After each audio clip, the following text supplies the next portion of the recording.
हर्षमंदर तो आपको याद ही होगा। जी हाँ, वही विवादास्पद चरम वामपंथी कार्यकर्ता हर्षमंदर जो कट्टर हिंदू विरोधी के रूप में अपनी पहचान बना चुका है, जो दिल्ली दंगे के आरोपियों में से एक है और जिसने समय समय पर आतंकियों से हमदर्दी दिखाई है। लेकिन विडंबना तो देखिए, एनसीईआरटी की पुस्तक में इस खूंखार व्यक्ति द्वारा लिखित कहानियों को पढ़ाया जा रहा है और अब जब मामला सामने आया है तो जमकर बवाल देखने को मिल रहा है। शीर्ष बाल अधिकार निकाय एनसीपीसीआर ने एनसीईआरटी से कथित सामाजिक कार्यकर्ता हर्षमंदर द्वारा लिखित एक कहानी को स्कूल की पाठ्य पुस्तक में शामिल करने पर स्पष्टीकरण की मांग की गई है। नमस्कार, आप देख रहे हैं टीएफआई, जो है देश का सबसे बड़ा अल्टरनेट न्यूज मीडिया पोर्टल, और मैं अवनीश तिवारी आपको बताऊंगा कि कैसे नेटिजन्स द्वारा हिंदू विरोधी दिल्ली दंगों के आरोपी हर्षमंदर के एक अध्याय को एनसीईआरटी की 11वीं कक्षा की अंग्रेजी पाठ्यपुस्तक में शामिल करने के फैसले का विरोध किया जा रहा है। और उसके बाद एनसीपीसीआर ने इस मामले का संज्ञान लेते हुए एनसीईआरटी को फटकार लगाई है। बीते सोमवार को एनसीपीसीआर के अध्यक्ष प्रियांक कानूनगो ने national council of education research and training के निर्देशक को एक पत्र जारी किया, जिसमें मंदर द्वारा वेदरिंग द स्टॉर्म इन एसारमा शीर्षक वाली कहानी को शामिल करने के अपने फैसले पर सवाल उठाया गया था। पत्र में कहा गया, शिकायत मिलने पर कहानी की सामग्री की जांच की गई है और यह पाया गया है कि इस कहानी में ऐसा पार्ट है जो किशोर न्याय अधिनियम 2015 के विभिन्न प्रावधानों को नकारता है। इसके अलावा कहानी यह सिखाती है कि बचाव और कल्याण कार्य केवल गैर सरकारी संगठनों द्वारा किया जाता है और आपदा प्रबंधन एजेंसी अन्य अधिकारियों सहित देश के तंत्र को कमजोर करता है। एनसीपीसीआर प्रमुख ने कहा, ऐसा लगता है कि अध्याय के अंत में सुझाई गई रीडिंग के रूप में a home on the street और पेइंग फॉर हिज टी शीर्षक वाली दो अन्य कहानियां एक समान तस्वीर पेश करती हैं और क्रॉस चेकिंग के बिना शामिल की गई हैं। यह ध्यान रखना महत्वपूर्ण है कि जेजे अधिनियम 2015 में अधिनियमित किया गया था और बाद में 2016 में जेजे मॉडल नियम भी गठित किए गए थे।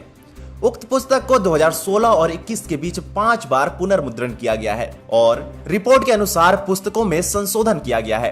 प्रासंगिक कानूनों का हवाला दिए बिना और बच्चों की देखभाल और सुरक्षा के मुद्दे के प्रति संवेदनशील हुए बिना भी नियमित रूप से ऐसा किया जाता है। इसलिए आपकी टिप्पणियों के लिए और इस संबंध में उचित कार्रवाई करने के लिए मामला आपके पास भेजा जा रहा है। यह भी अनुरोध किया जाता है कि एनसीईआरटी यह भी सुनिश्चित करे कि इस प्रकार का कोई गुमराह करने वाला खाता किताबों में अन्य कहानियों में परिलक्षित नहीं हो।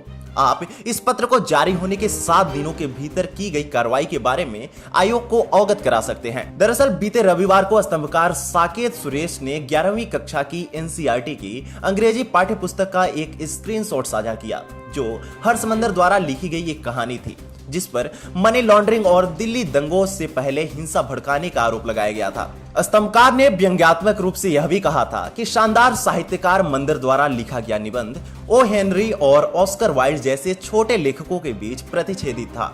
साकेत सुरेश द्वारा साझा किए गए स्क्रीनशॉट से पता चलता है कि एनसीईआरटी ने हर्षमंदर द्वारा लिखित एक कहानी प्रकाशित की है, जिसका शीर्षक है वेदरिंग द स्टॉर्म इन एसारमा, जो प्रशांत नाम के एक किशोर के कारनामों पर आधारित है, जो चक्रवात प्रभावित ओडिशा में अपने प्रवास के दौरान था। साकेत सुरेश ने खेद व्यक्त किया कि एनसीईआरटी एक स्वायत्त निकाय है जो पाठ्य पुस्तकों की सामग्री पर निर्णय लेता है। उसने हर्षमंदर द्वारा लिखे गए अध्याय को शामिल करने का फैसला कैसे किया, जो कांग्रेस नेता सोनिया गांधी के करीबी एक कुख्यात हिंदू विरोधी प्रचारक और हिंदू दंगों का एक आरोपी था।